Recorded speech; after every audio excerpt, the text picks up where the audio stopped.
तहरीक इंसाफ ने हुक्मरान इत्तेहाद से इंतखाबात से मुतालिक मुज़ाकरात की नाकामी पर प्लान बी तैयार कर लिया। फवाद चौधरी ने अवाम से बड़ी तहरीक के लिए तैयार होने की अपील कर दी। ट्वीट में लिखा ये नहीं हो सकता कि आइन को रद्दी का टुकड़ा अवाम को कीड़े मकोड़े समझ लिया जाए और तहरीक इंसाफ खामोश बैठ जाए।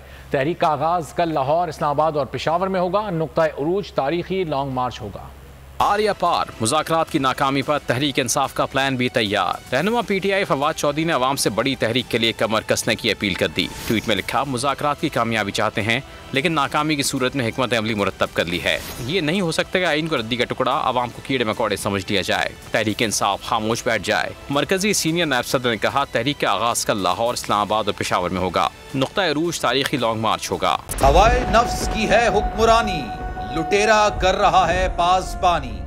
बोल न्यूज के मार्केटिंग हेड आकाश राम ताहा लापता, तफ्तीशी इदारे जवाब देने से कासिर। अहले खाना परेशान, बेटे की जुदाई में माँ गम से निढाल। जो बच्चो हिंदू पर आए थे जो को पाकिस्तानी, मुझे मेहरबानी करे पंहिंजो आकाश वापस कयो।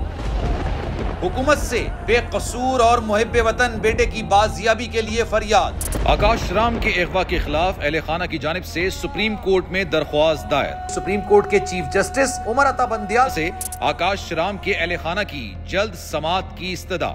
मुश्किल की इस घड़ी में आलमी मीडिया ने भी उठाई आवाज। CNN, आज तक, इंडिया टुडे, टाइम्स नाउ समेत आलमी मीडिया ने आकाश राम के अगवा के खिलाफ दिया बोल का साथ। उफ क्या जुल्म है, बोल इंसाफ का मुंतजिर।